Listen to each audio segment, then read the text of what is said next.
When I was summing up, I was saying that the son immediately commits suicide, the girl dies of sadness. That is the end of the story. And I would suggest if we are trying to ascertain how the ladies of the Lady's Companion would have read this all those years ago, I think it's easy to imagine that they took the message that the deaths were caused because the son was a half-blood. The death of the family, the death of the father, the death of the son, the death of basically everybody in the entire book was a consequence. It wasn't an accident. It could have been foreseen because of this mixing.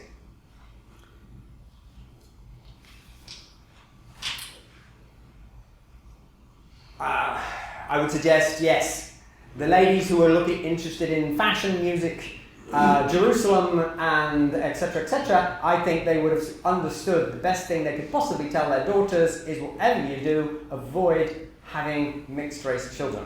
Avoid half-blood. Otherwise, everyone will die.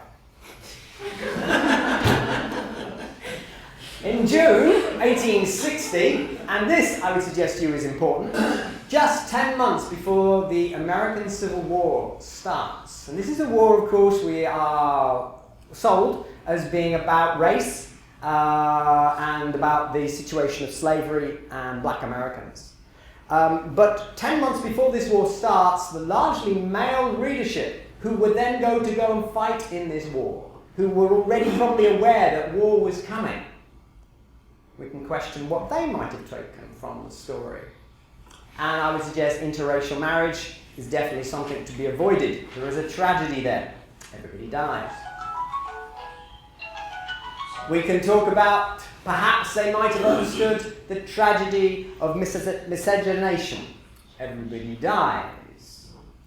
Interesting word that. We don't use it today. This is actually a word invented in 1863 in the United States of America to describe this situation that apparently white Americans were so nervous of. And that is the idea of mixing genes. So, coming to the end now, folks. The first Beadle Dime novel, 1860, we know it sold 65,000 copies. It launches populist 10-cent pulp fiction, and it's the precursor to all this cultural publishing and film and media that we've grown to either love or avoid. I'm going to suggest to you that one of the reasons why it was successful in selling 65,000 copies was because it was telling a message that Americans already wanted to read. They already knew. They already feared. It was something that was on their minds. Interracial marriage, children of mixed race. And because of that very subject matter, it was an interesting book to buy. I can assure you, having read it enough times, you wouldn't buy it for adventure, for suspense, or for romance, or for a whole pile of other reasons. There had to be other things going on. And the fact is, the book is a simple tale promoting racial purity for white Americans. That's what it is. And this was written and passed out to the American audience by a mild-mannered female and very respected, well-known author from Connecticut. You may not have heard of her, but she had her books were collected later on, and they were sold in 38 volumes, a collected work. So she was very, very popular. This is the lady herself, Anne Stevens. It's perhaps interesting that Anne Stevens was a contemporary of Harriet Beecher Stowe. She was born 2 years and no more than about 20 miles away from Harriet Beecher Stowe. There are other similarities. They both had Presbyterian, fairly Puritan style upbringings and religious Christian sentiment. They clearly were both concerned about race. And while it is possible, many people like to suggest Uncle Tom's Cabin, the 1852 very famous book by Harriet Beecher Stowe, was about the abolition of slavery.